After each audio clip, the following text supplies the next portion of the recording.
Everyone, আমি লতিফ। আপনারা দেখছেন নজরে সারাদিন। এখানে আমি চলে এসেছি ফারাক্কা বিধানসভার কিছু জনগণের কাছে।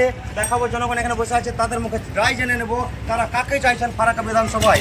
একদিকে রয়েছে তৃণমূল প্রার্থী আমিরুল ইসলাম, আরেকদিকে রয়েছে মাহাতাব। কাকে চাইছেন জেনে নেব। আপনাদের বাড়ি কোথায় দাদা? আমি নজরে সারাদিন থেকে এসেছি।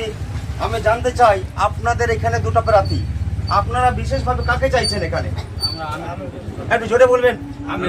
এখানে আমিরুলকে চাইছেন কেন? এখানে তো আমিরুল হচ্ছে শামসুরগঞ্জের বিধায়ক, সেখান থেকে উড়ে এসে এখানে পড়ে বসলো, তারপরেও কেন আমিরুলকে চাইছেন? কি আশা করছেন ওখান থেকে? কেন করবেন? শামসুরগঞ্জের দুবারকার বিধায়ক। হ্যাঁ, এবার ধরেন যে আমাদের এখানে আসবে, আমাদের এখানে উন্নতি করবে। ওখানে শামসুরগঞ্জে অনেক উন্নতি করলো।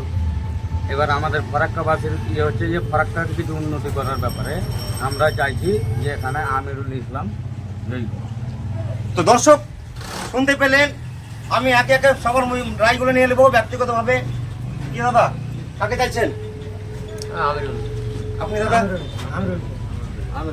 এখানে সকলেই কিন্তু আমিরুলকে চাইছেন। তারা আমিরুলের উন্নয়ন দেখেছেন শামসেরগঞ্জে, তার কারণে ফারাক্কাতে আমিরুল ইসলামকে বিধায়ক হিসাবে চাইছেন ফারাক্কাবাসী।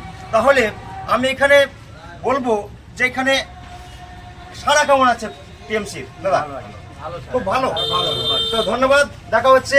আর দর্শক ভিডিওটা বেশি বেশি